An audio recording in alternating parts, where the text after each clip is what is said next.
Okay, good morning. So let us do an overview of the history of the ancient Israelites. Okay? From about 1010, the year 1010 BCE, until 586, this is what is referred to as the First Temple period. So remember, the nation of Israel is created by King David, and it's a coalition of different tribes, different cultures, different religions. And what makes this nation possible are two things. The first thing is the charisma of David. The second is the tremendous literary power and genius of the Yahwehs. The individual who wrote the first stories of the Bible, Adam and Eve, the patriarchs, Moses. Okay? And what centers or unifies this nation is the first temple in Jerusalem. Remember, to create centralized authority, David and Solomon, his son Solomon, they build a temple where everyone has to come in order to make sacrifices to Yahweh. Okay, so the first temple is the house of Yahweh. All right? And at this point, there are certain characteristics about this new religion or this new nation. Okay? And again, I will have to oversimplify for the sake of clarity. Okay, so the first thing I would say about this new religion is it's polytheistic. Okay? It aspires to a monotheism, but it's only aspirational because the reality is it's a multicultural coalition. And people are going to believe what their fathers and their grandfathers believe. Okay? And so people at this point have multiple faiths. And so the religion that we refer today as Judaism is only shared by the elite people, okay? King David, his family, and the priests, and maybe other people in the elite, okay? Second thing is, it is a monarchy, okay? And the third thing is, this religion is an open, tolerant, and optimistic religion. Because remember, the Bible, it's really the story of two people, Yahweh and David, forming an everlasting friendship that becomes the basis for the nation of Israel. Also remember that in the Yahweh's understanding of Yahweh, Yahweh is a poet God. He's fallible, he's sensitive, but he means good. He's willing to grow and help the Israelites grow as well. And in this religion, to show faith to Yahweh, to show your devotion to Yahweh, you must argue with him. You must learn and grow with him as well. Okay, so this is a very open, confident, generous, and optimistic religion. By the time we reach the second temple period, okay, from 539 to 70 CE, okay, 539 BCE to 70 CE, this is called the Second Temple period. Why? Because in 586, their temple was destroyed by the Babylonians. Okay? By the time we reach this period, the Israelites are no longer referred to as Israelites, they're referred to as Jews. And the Jewish people and the Israelites, they share the Bible, but in terms of culture and values, they're very different.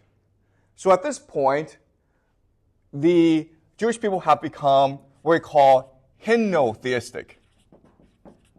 And the idea of henotheism is you believe there are gods, but your God is the best. Okay? Your God, Yahweh, is superior to all gods. And all the gods are false idols. They are deceivers. Second thing about the second temple period is it's very anti-monarchy, okay? And so it focused on the priesthood and the idea of ritual, religious ritual.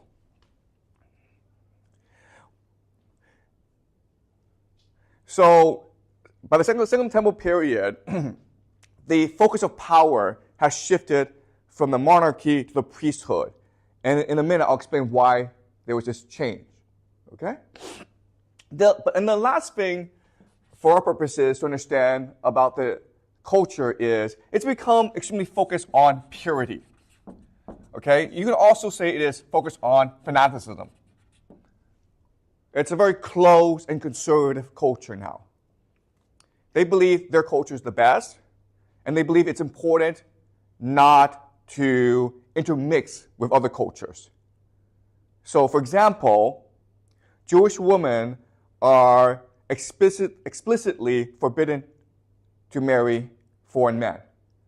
Okay? And then, from about 100 CE onwards, there's another transition to the religion. And the reason why is, remember, in the Second Temple period, religious worship is centered around the Second Temple. But in 70 CE, the Romans destroy the temple and banish the Jews from Jerusalem. And so this makes massive changes to the religion after about 100 CE. That carries it to the present day. The first thing is it becomes fully monotheistic. Okay? They only believe there's only one God, and that's it. Second is, because there's no more temple and you can no longer make any sacrifices to Yahweh, the center of authority in this religion called Judaism are the rabbis. And rabbis means teachers, okay? So the word for this period is called rabbinical Judaism. Okay?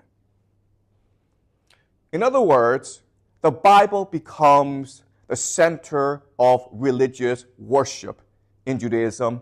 Before it was the temple. Now it's the Bible. It's the rabbis who interpret for you what the Bible means. The last thing about this is the idea of diaspora. Diaspora just means they are now spread out all around the world. They are no longer in Jerusalem, they're spread out all around the world. And as such, you will have multiple strands of Judaism because their religion now has to interface with local culture and local customs. Okay? So this is a very broad overview of 1,000 years of the history of the development of Judaism. As you can see, there are these massive cultural changes about every 500 years. And the reason why is the historical circumstance of the Israelites and the Jewish people change over time. Remember, the nation of Israel was founded as a historical accident. It was because of the Bronze Age collapse. Historically, the Levant was controlled by a superpower either in Anatolia or in Egypt or in Mesopotamia. But because of the Bronze Age collapse, the Hittites and the Egyptians have to retreat from the Levant, which gives space for a localized empire to emerge, and that's Israel. But over time, because the Levant was so strategically important, empires started to take over the Levant as a staging post for an invasion of Egypt. Okay, so what would happen over time is the Assyrians and the Babylonians would come and conquer Israel. Also, because the nation of Israel was multicultural and multilingual, it was only held together by the personal charisma of David. So when he died, it was very hard to hold the nation together.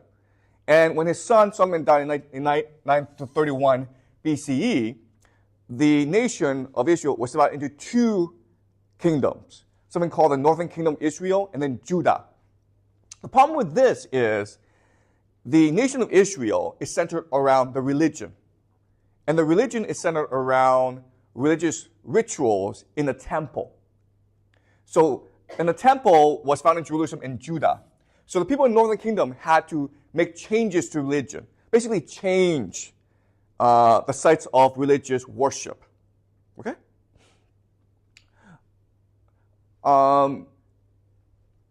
In 586, the Babylonians came and destroyed Judah, and they burned the first temple. And the policy of the Babylonians was to capture the elite and hold them hostage in Babylonia, and then send in a foreign delegation to control the territory. Okay, and this is what is called the Babylonian captivity. And while the Israelites are there, they're trying to hold on to the memory of who they are. Okay, and there are two memories that sustain them in this period.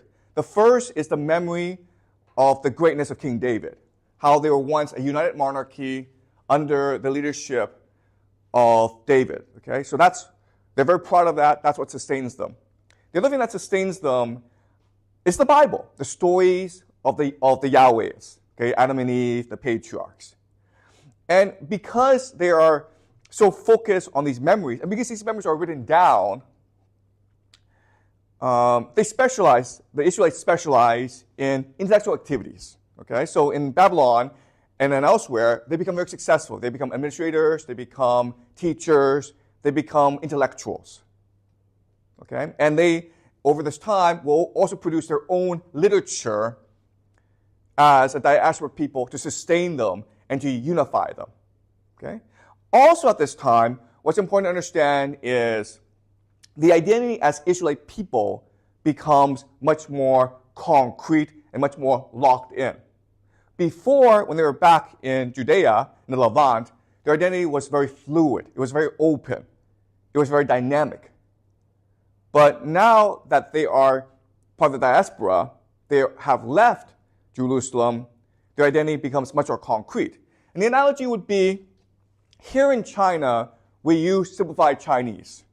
But guess what? When you go to overseas Chinese communities, the diaspora, right, in Southeast Asia, they all use traditional Chinese characters. They hold on to Chinese culture much more fanatically than in China. Right? Does that make sense? Okay. So a very concrete identity emerges during the Babylon captivity. Also, what's important is they need to, if they are to survive as a people, they need to explain why this is happening to them. During the Davidic kingdom, okay, they were at the height of their power. And the Bible was written at the time, and they believe that from now on, this kingdom of David would last forever. And that's what God promised. So why is it that the northern kingdom and Judah split? And why were they conquered by the Assyrians and then the Babylonians? And why have they lost their land that God promised to them? And the answer is because they broke their covenant with Yahweh. Right? There's something called a covenant, a contract. If you, the Israelite people, are loyal to me, meaning you only worship me, then I, Yahweh, will protect you as my chosen people.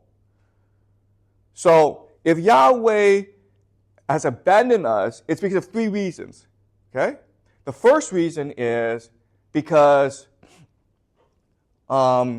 we start to worship foreign gods. Okay? That's the first reason.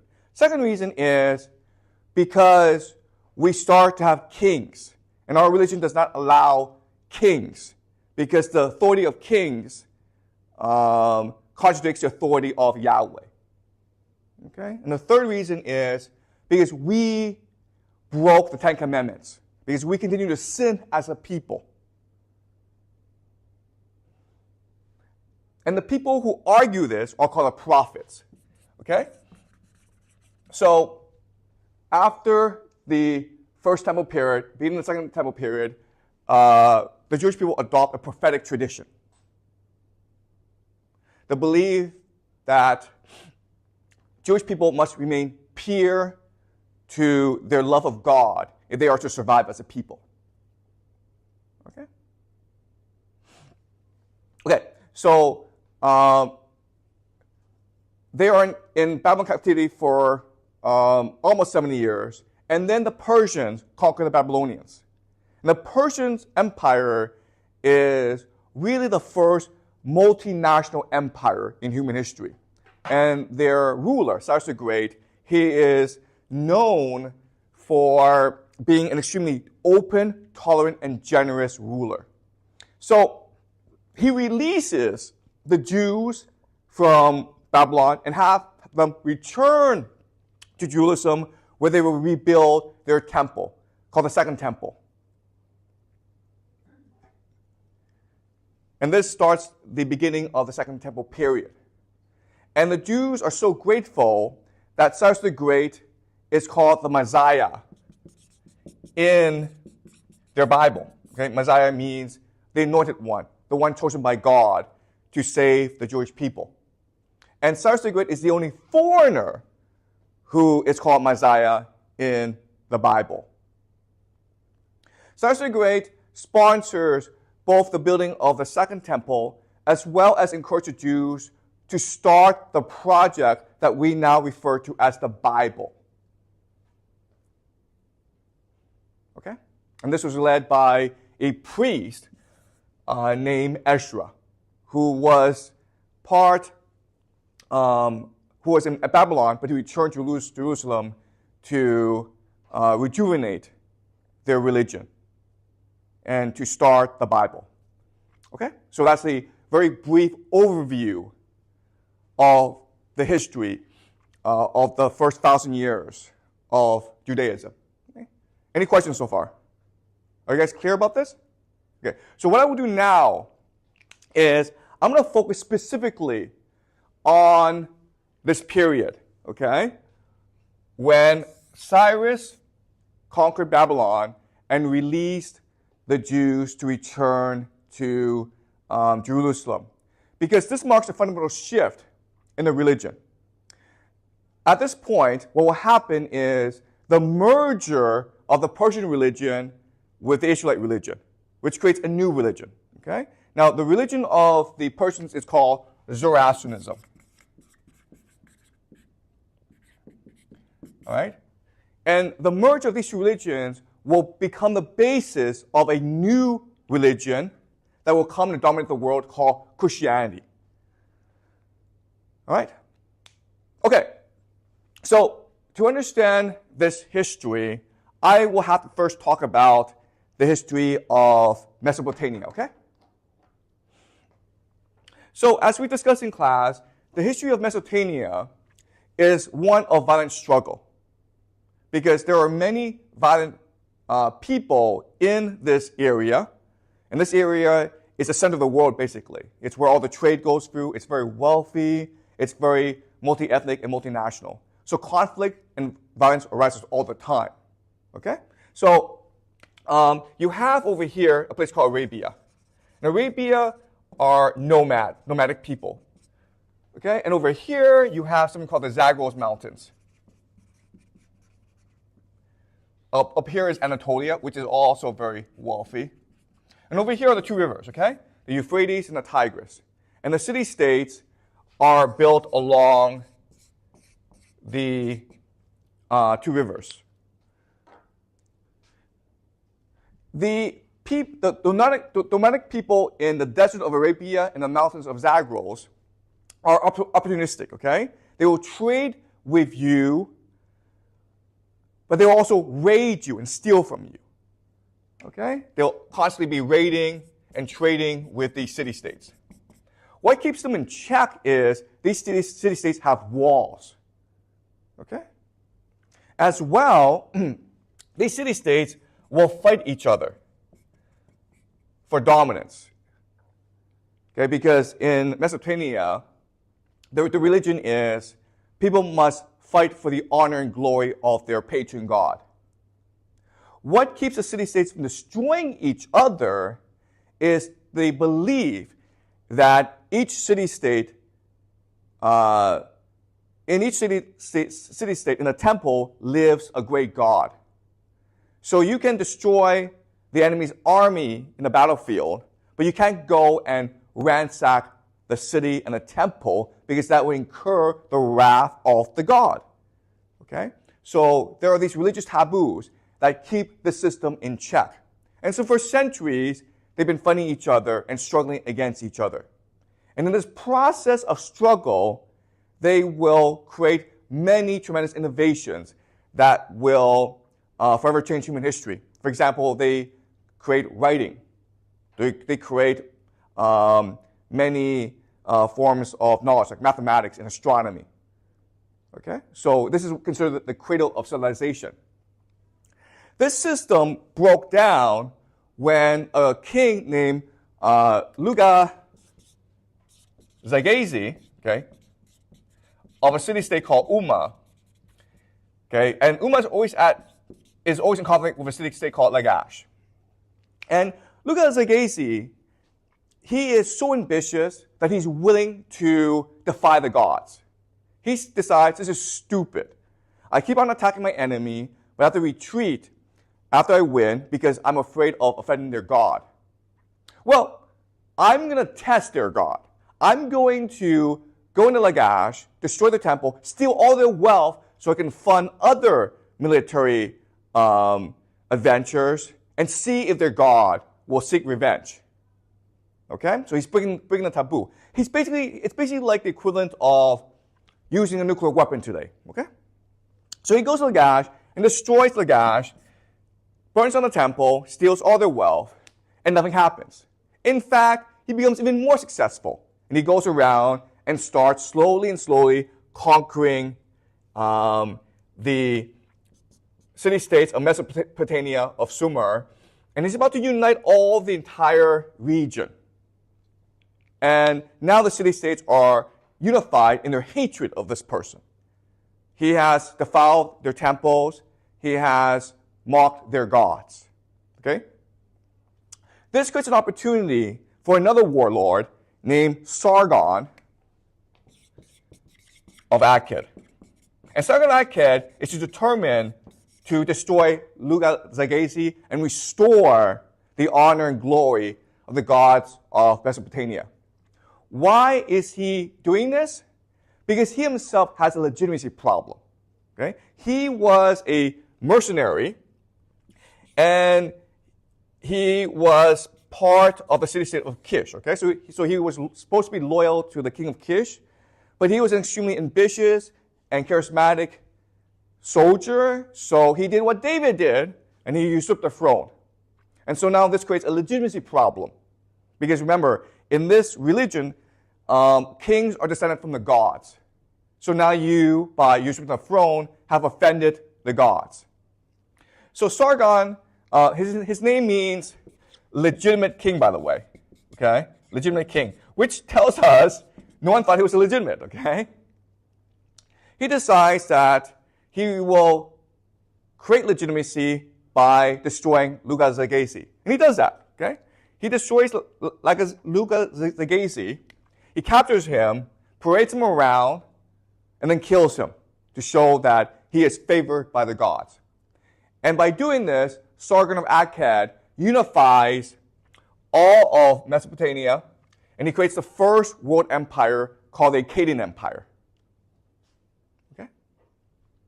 But also by doing this, okay, by creating the first empire, Sargon of Akkad will now unleash a cycle of violence. Okay? And so, over time, everyone will be forced to become more violent in order to maintain balance. It becomes an arms race of fear, terror, and violence. And empires rise and fall all the time. Okay? Again, the problem with this area is you have extremely aggressive nations, and there are no natural boundaries to protect you. So even though it's very easy for you to build an empire, it's also very easy for you to lose the empire. Okay? By 600 BCE, there are three major powers in this region. Okay?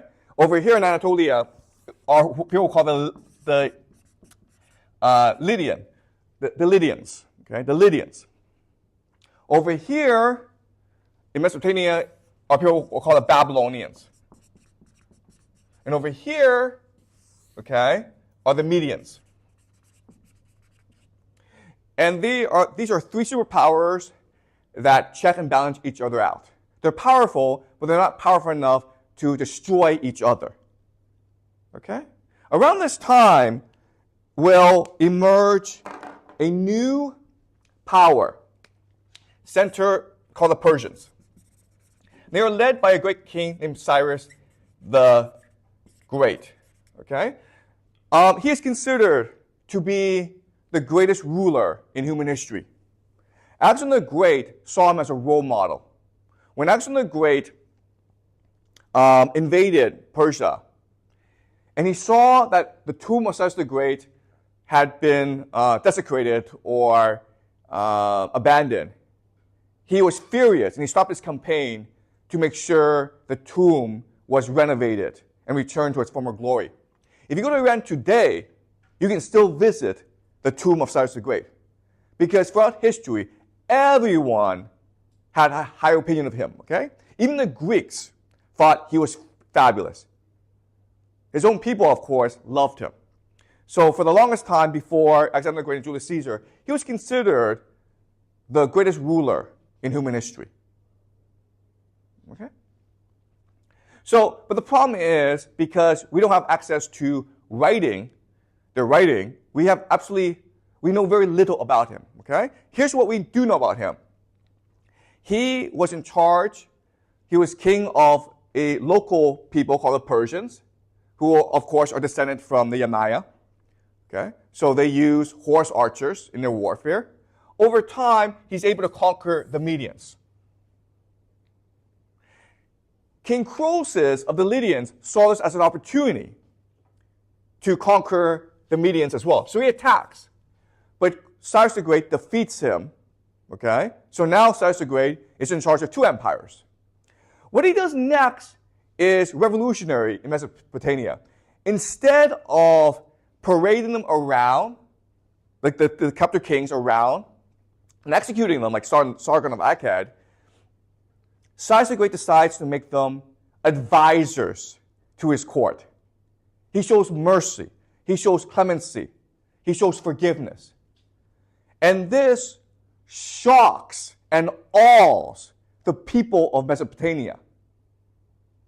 It shows Cyrus the Great is confident, is powerful, and is favored by the gods, because he is willing to show mercy to his enemies. But not only that, what happens next is really interesting. The Babylonian Empire is the last empire in Mesopotamia. Okay?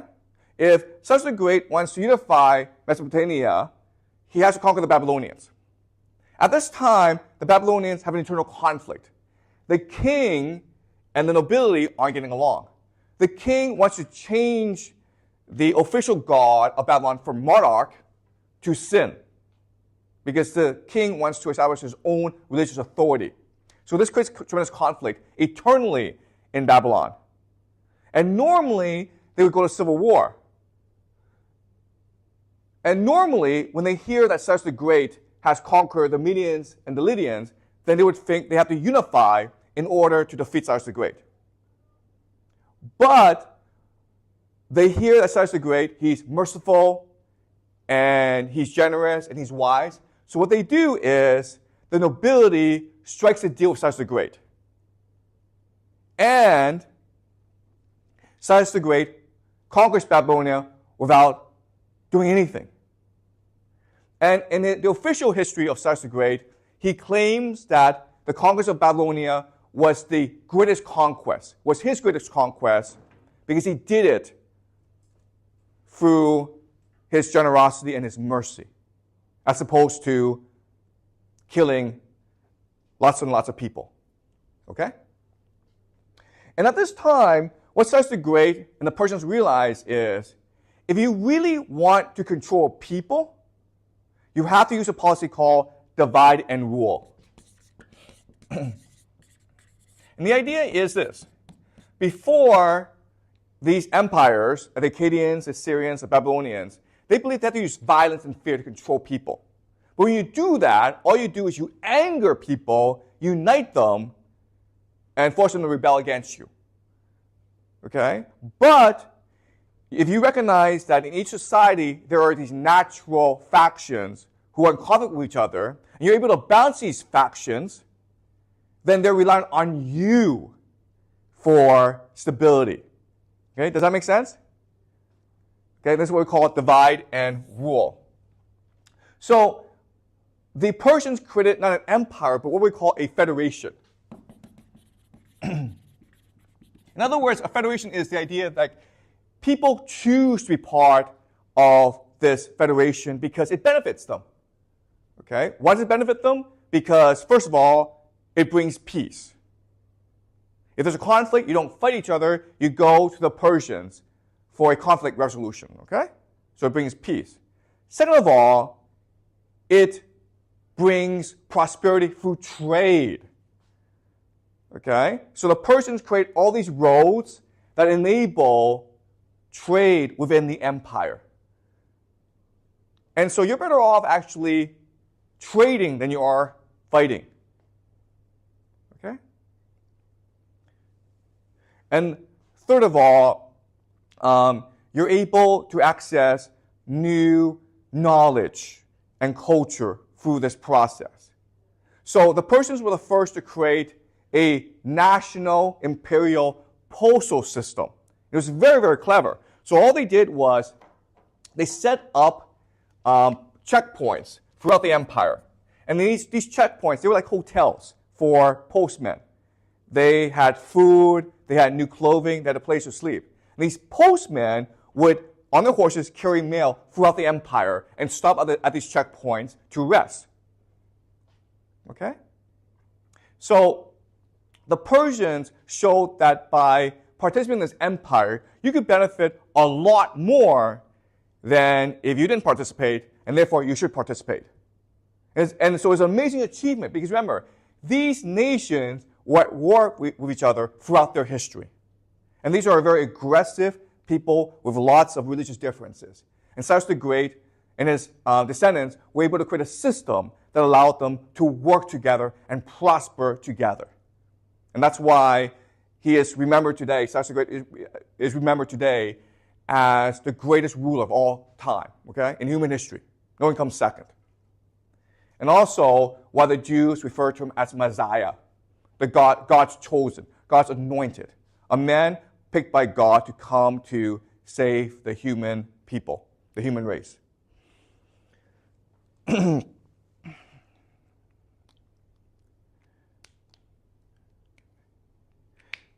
So with this federation, with this empire, what's important is the idea of administration. Okay? Administration. You need administrators who will be conscientious and loyal and good people, okay? Because remember, they are working with local governors. So each region is allowed local autonomy, and each governor is called a satrap. So they are working with the satraps to govern the local area. And remember, these satraps are allowed maximum autonomy and freedom to do what they believe. Everyone's allowed to practice their own religion. Okay? So what the administrators are doing is ensuring divide and rule, right? That there's enough internal conflict within this region so that they're all dependent on the empire for guidance and authority. These administrators have to be, they can't get into like bed with the satraps. They can't be corrupt together, okay? Because the system will break down. So there had to be a system to keep the administrators loyal to the empire. And this system is a religion called Zoroastrianism. Okay? Zoroastrianism. And this is the religion of the Persian people. And this is the religion of the imperial administration. If you want to be a bureaucrat within this system, you have to believe in Zoroastrianism. You have to participate in the rituals and the rites of Zoroastrianism. And what made the system work is Zoroastrianism was at this time, 600 BCE, 500 BCE, the best religion in the world. Okay, so this is a new concept for us, the best religion in the world. We've discussed the best military in the world, right? The best military in the world has 3 characteristics. Discipline, they fight a lot, they have a lot of experience. Cohesion, they like each other, they get along.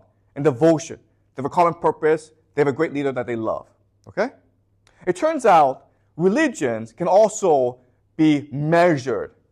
And there are certain religions that are better than other religions based on 3 criteria. Okay? These 3 criteria are grandness, completeness, and unity. Okay? Grandness, completeness, and unity. And this is not a hard concept. So think of religion as a story and ask yourself, what makes a good story? What makes a story so wonderful you want to hear it? And it's these 3 things. Grandness, it's a big topic. Kings and gods and wars and love, okay? Completeness, there's a beginning and there's an end. And unity, there's a plot. Things are united, okay? So if I were to tell you a story about Gilgamesh, who's a king who fought these gods in a search for immortality, and in the end he discovers immortality is impossible, well, that's a complete, unified, and grand story. And you would want to hear that story. But if I would tell you a story about a guy named Robert who wants to get A's in school, and so he studies all the time, you don't want to hear the story, okay? It's not grand, it's very boring, it's not complete, there's no ending. It's not really unified because something really happens. Okay? Does that make sense? It's the same with religions. And the problem with most religions is the structure, okay? So the typical religion is a 3-tier structure. So at the center are gods. And gods are the ones who participate in human affairs. They're the ones manipulating us. But there's also a higher tier that governs the gods as well, okay? These are cosmic forces like fate and fortune. And then the highest tier are these invisible laws of the universe that give it structure, okay? What is referred to as the immutable and unwritten laws of the cosmos. Okay, and this is what the Greeks believed. This is what the Romans believed. Okay? And as you can see, this system, it's not complete, it's not unified. Okay? It may be grand, but it's not complete or unified. It's a very loose system. Zoroastrianism is the first really grand, complete, and unified religion. Okay? So let's talk about Zoroastrianism. So in the religion, they believe there is a creator, God, okay, called the Ahura Mazda. And he is the God of creation. He's the God of light. He's the God of order. And he creates a perfect world, perfection. And within this world, we humans are created, okay? But then there is an evil presence, an evil God, which comes and corrupts the perfection. And this evil or darkness is a match for the creator God, okay? So the world is a perfect balance of dark and light. What tips the balance is the human race. We have free will. Therefore, we can choose to fight for goodness or to fight for darkness, to fight for the truth or to fight for the lie, okay? So the two main, the economy is truth and lie. If you fight for the truth, you're making the world a better place. But if you fight for the lie, you are corrupting the world. Okay, so that's our choice. Eventually, a savior, a hero, will arise to prepare for the final battle between dark and light. In this final battle, light will triumph. Once light triumphs, a river will emerge. Okay, a river will emerge. And everyone must cross this river. Everyone will rise from the dead, and everyone has to cross the river. If you have been good, if you have fought for the truth, you will cross this river, and it will cleanse you. You will feel purified. You will become an eternal soul who will live in paradise forever. Will return to perfection, okay? But if in your life you have lived a lie, if you have committed evil, if you have done wrong against other people, then you will burn in the river and you will be condemned to hell for the rest of your life. Okay? And this is the idea what we call eschatology. Eschatology. Yeah, okay, so this is a hard word, eschatology, but I need you guys to remember it because it's a very important word. Eschatology means an understanding of how the world ends.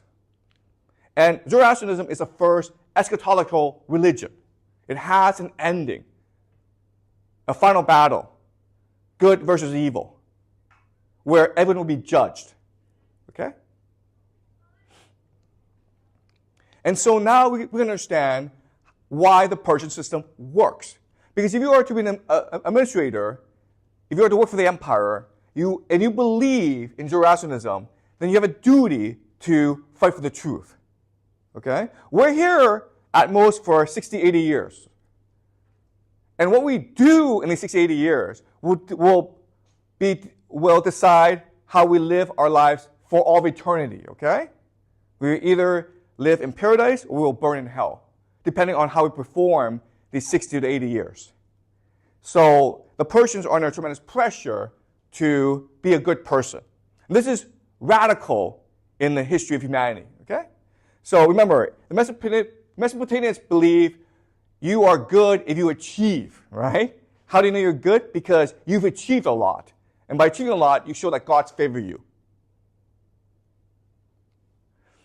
And the Egyptians believed in status. And others believed in just good luck. Okay? But the Persians believed you have to be a good person. You have to show generosity, compassion, and mercy to others, as exemplified by the life and works and words of Cyrus the Great. Okay. So that's Zoroastrianism. And this is so powerful that it will be adopted into Judaism and eventually become the basis for Christianity. Okay? But this is where it started, Zoroastrianism.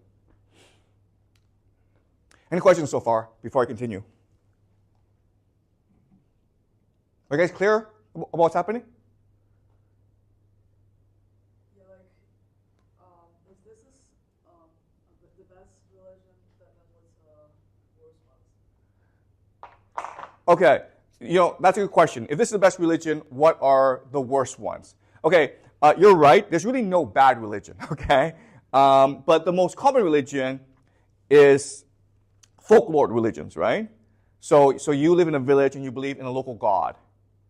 Okay, does that make sense? And so when I say it's best, what I mean is intellectually it's the best. It's a religion that can attract the best and the brightest. Do you understand? It's a religion where if you are a very intelligent person, you are attracted to this religion. Okay? Does that make sense? But if you are just a normal person, you're just going to believe what your father and your grandfather believed. Okay? So think of this religion almost as the equivalent of the Confucian classics in China. How do you show cultivation in China? By reading the Confucian classics. And if you want to become a scholar official, you have to memorize the Confucian classics, right? The same concept here, where Zoroastrianism, you have to believe in this religion if you want to become an administrator. And the problem with this religion that makes it hard for people to understand is it's very abstract.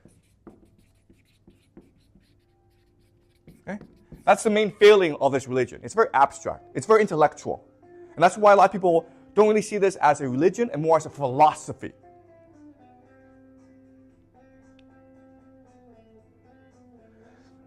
And what's also important for us to understand is the abstraction is what makes this religion appealing, right? Because the Persians are trying to attract the best and brightest for their administration. So they don't want a popular religion. They're not trying to promote their religion.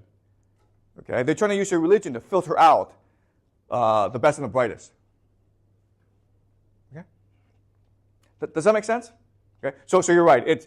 I can't say this is the best religion, but it's the religion that is the most intellectual and which will attract the best administrators in the Persian Empire. And that's why it's effective. Okay? Great question. Okay, any more questions?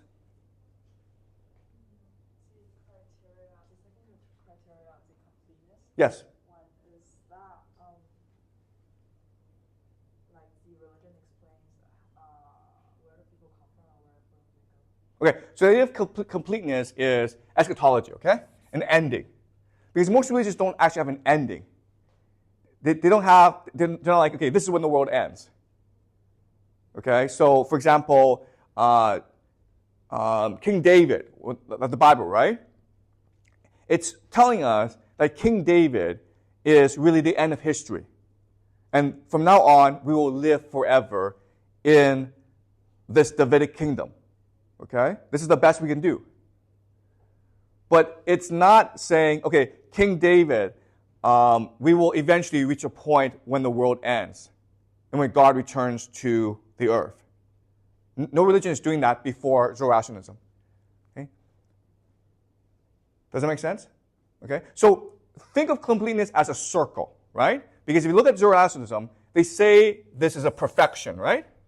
But now there's corruption. So the story ends when corruption ends and we return to perfection. So the circle closes. Okay? Does that make sense? And the same with the Bible, where we start out in the Garden of Eden, and then we are corrupted and we are forced out of the Garden of Eden, right? But nowhere does it say we'll return to the Garden of Eden. But when we reach Christianity, that's what will happen. Jesus is the promise of the return to the Garden of Eden. Okay? So now the circle closes. Does that make sense? Okay, any more questions? Okay. All right. Let's continue. So we have this religion, Zoroastrianism, and eventually the Jews will adopt it into their own religion.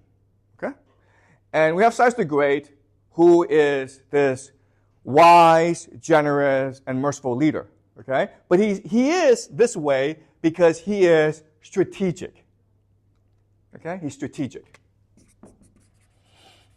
So, when he allows the Jews to return to Jerusalem, he's doing so for strategic purposes. Okay? He's not doing it because he feels sorry for the Jews. He's doing it because there's a certain strategic purpose in allowing them to return to Jerusalem. And the reason why is Jerusalem, the Levant, as we discussed, it is very important geographically. It marks access into Egypt, which is what Cyrus the Great eventually wants to conquer, because Egypt is the wealthiest nation in the world at this time. So he needs to bring stability to the Levant. And in the Persian worldview, what creates stability is the balancing of forces within the local area. Okay? So he needs to create conflict in the Levant. At this point, in the Levant, there are still Israelites living there. And they are now called the Samaritans. Okay? And then you have the Jews. Okay? The Jews is a Persian word. It means people who live in the province of Judea, which is a Persian province. Okay? So they're called Jews now, and not Israelites. Israelites are now called Samaritans. These come from the same people. Okay? But the difference is this. The Israelites who stay have adapted to new circumstances. And so what this means is they still practice their religion, but they've also intermarried with women of different faiths. So now it's common for a household to practice many different faiths. Whereas the Jews in Babylon, they're more fanatical. They believe it's important to practice only one faith. So when Cyrus the Great sends the Jews back to the Levant, this immediately creates conflict between the Samaritans, who believe they are the true descendants of the Israelites, and the Jews, who believe they are the true descendants of the Israelites. So this creates religious conflict in the Levant, which means the Persians are able to become the arbiter. Okay?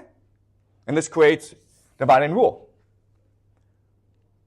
Now, what's important for us to understand is the Jews who return to the Samaritans are only the most fanatical Jews. Okay? There's only a minority of people. The rest of the Jews are perfectly happy in Mesopotamia. They have very successful careers as administrators, as intellectuals, as teachers. They're happy where they are. Okay? So it's only the most religious extremists who return. And they are in the minority. So the Samaritans are in the majority. So the Persians support the Jews who've returned in trying to create purity. Okay? So the Jews argue for purity. The Samaritans argue for tolerance.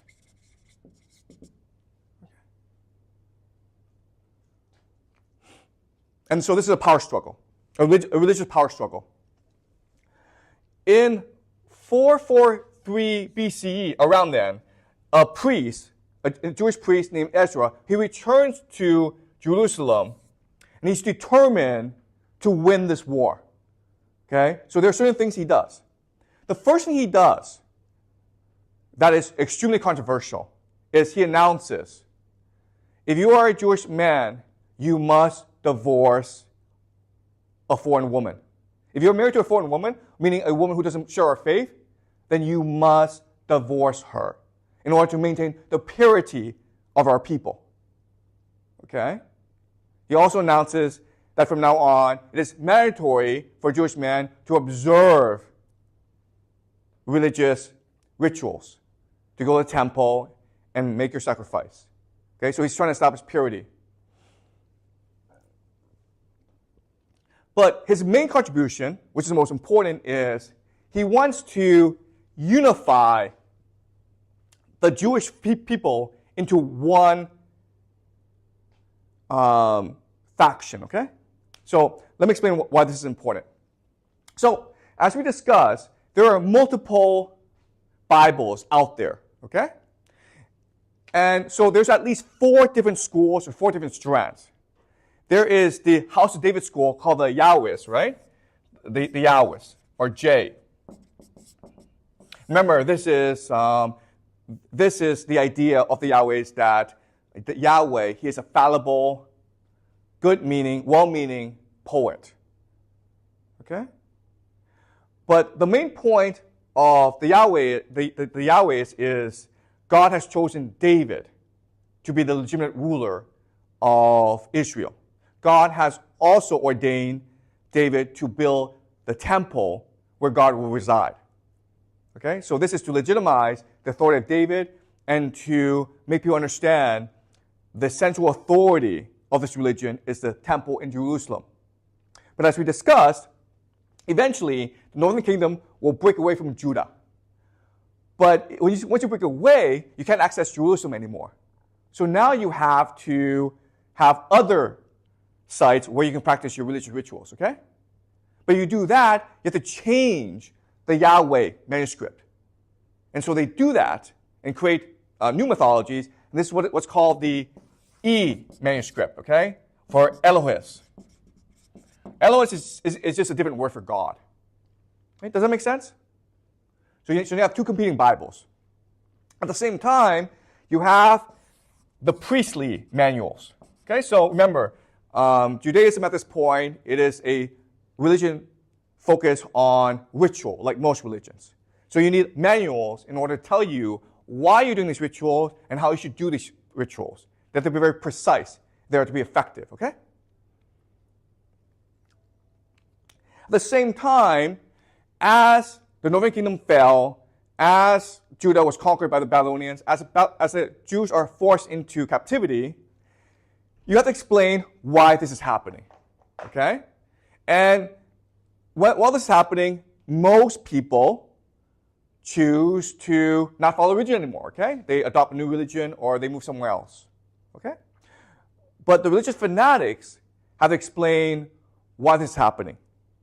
And their explanation is because the Israelites continue to disobey God. And this faction, which is basically looking at Jewish history and explaining what is happening, is called the Deuteronomists, okay, the D school, the Deuteronomists.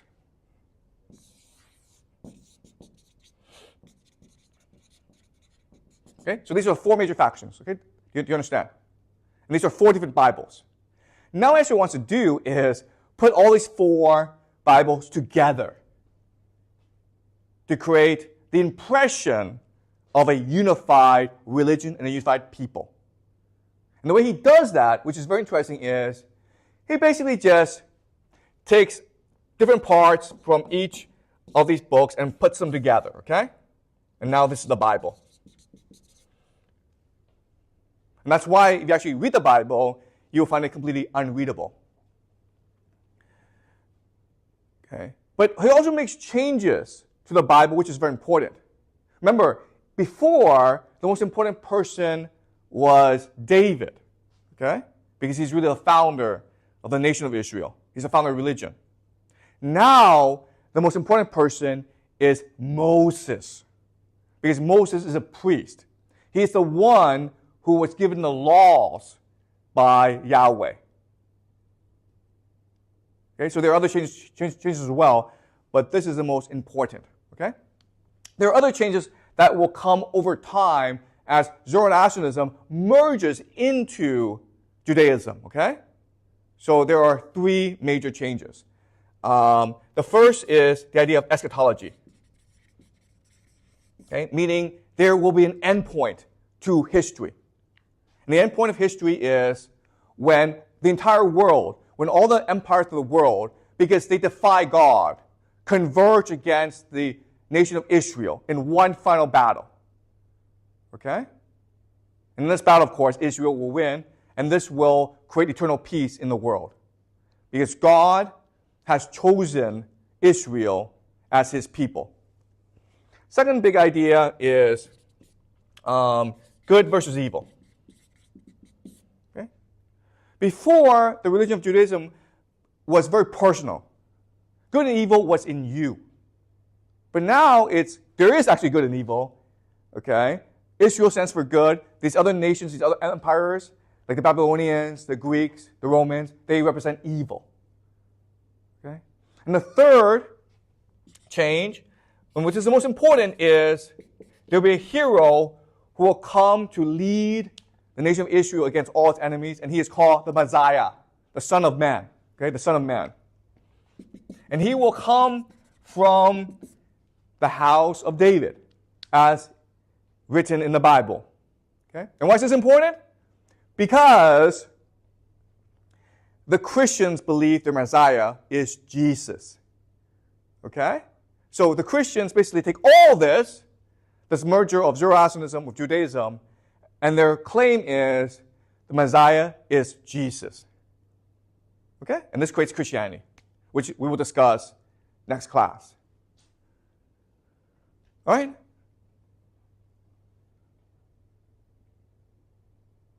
Okay, any questions so far? Are you guys clear about all this?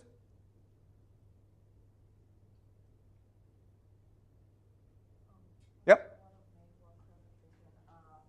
So who wants to make the 2 groups of Jews together? Excuse me? Like there are the Okay. Samaritans and Jews from Babylon. Yeah, okay, thanks. Thank you. Okay, all right. So let me explain what's happening, okay? So,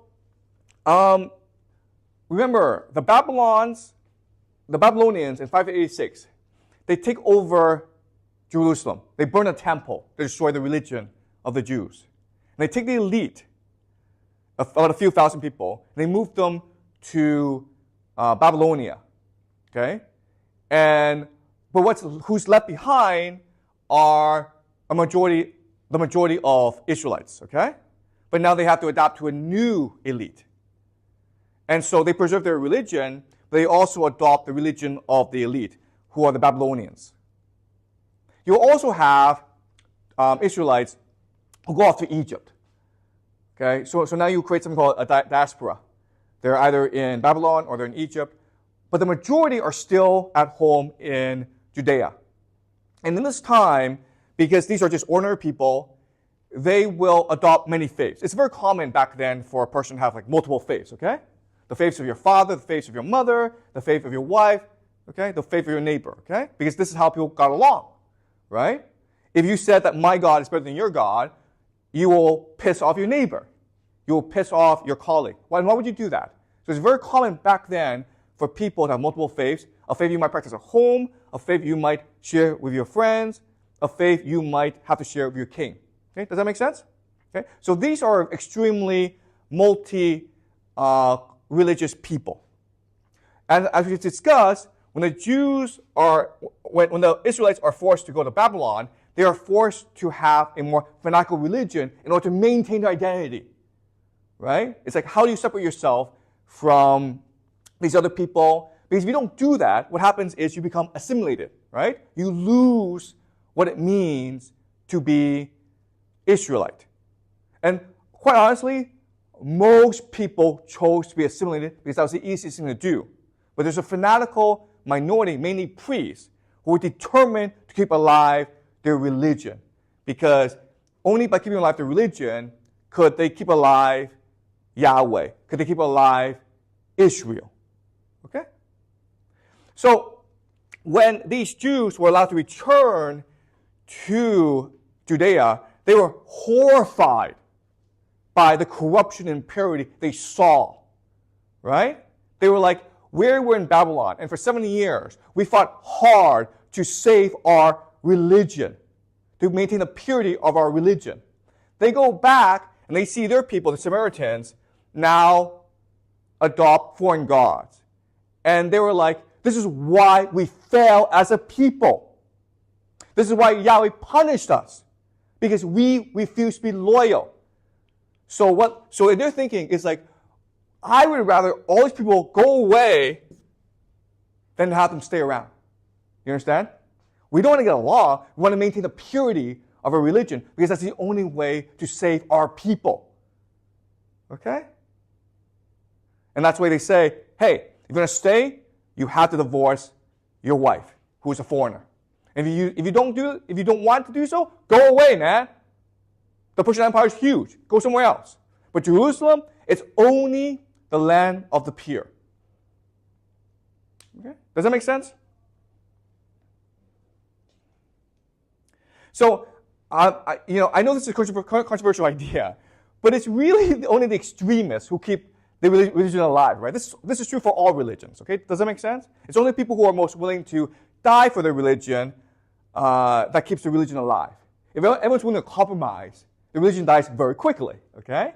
And the Jewish religion, Judaism, is able to stay alive for 3,000 years because there are lots of people in the religion, a minority, but still a lot of people who are willing to die for the religion. This is something we'll discuss later on this semester, okay? So thanks for the question. Any more questions?